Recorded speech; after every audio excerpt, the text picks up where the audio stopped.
화물 운송 사업 정상화 방안에 대해서 당정 협의하고 난 뒤에 관련 업계에서 반발이 상당히 좀 있는 걸로 알고 있는데, 네, 그 예. 내용을 간단하게 한번 제일 많이 반발하는 어떤 요소들을 간단하게 한번 이야기 한번 해보세요. 우선 저희 화물운송 산업 정상화 방안은 실제 운송을 하지 않는 운송 기업들에 대해서는 시장에서 불이익을 주는 등 퇴출을 하고 제대로 운송하는 운송사나 차주를 적극적으로 보호하겠다는 그런 내용입니다. 근데 그동안 제대로 운송하지 않던 이런 화물 운송사들이 지금 반발하고 있는 것으로 알고 있습니다. 네. 정상화 방안 수립 경과는 어떻게 됩니까? 그동안에 저희가 물류산업 발전 협의체를 지난해 말에 구성을 해서 여기는 화물연대나 운송사, 화주단체 다 참여를 해서 계속 논의를 했습니다. 하고 공청회까지 다 해서 이 대안을 만들게 됐습니다. 그 보면 반대하는 중에서도 관련 좀 이렇게 이슈되는 문제들이 관련 업체들이 화물 운송 사업권하고 자동차 소유권 전환 방안은 사실상 실명제로 재산권 침해 사항이고 국내 일반 화물 운송 사업의 영세화를 유도한다는 것인 이런 입장인데 국토부 의견은 어때요?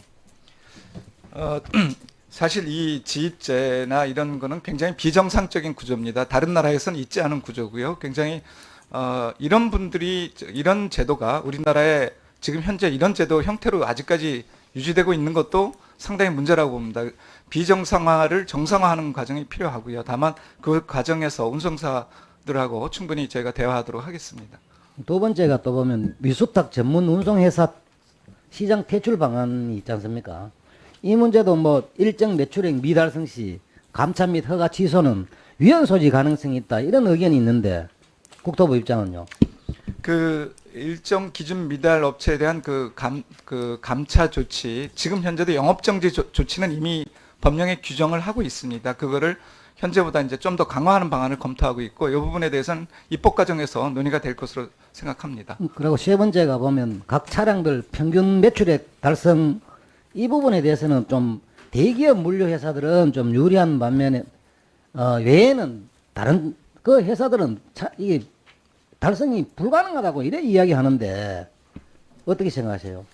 그러니까 아까도 말씀드렸지만 정상적으로 운송하는 회사의 경우는 아무런 문제가 없습니다. 근데 지금까지 화물 자동차만 저기 언론에서 얘기하듯이 번호판만 관리하는 회사들, 이런 회사들이 문제입니다. 그래서 그런 부분에 대해서는 우리가 이분들이 지금 화물 운송업이라는 건 화물 운송을 정상적으로 하라고 저희가 허가를 해준 사항인데, 앞으로 이제 그런 업체들도 정상적인 화물 운송 업체로 앞으로 거듭나야 한다고 생각합니다. 네 번째로 보면 현행 화물 대표차 제도가 있지 않습니까? 네, 이 그렇습니다. 문제가 있다는 지적이 많습니다.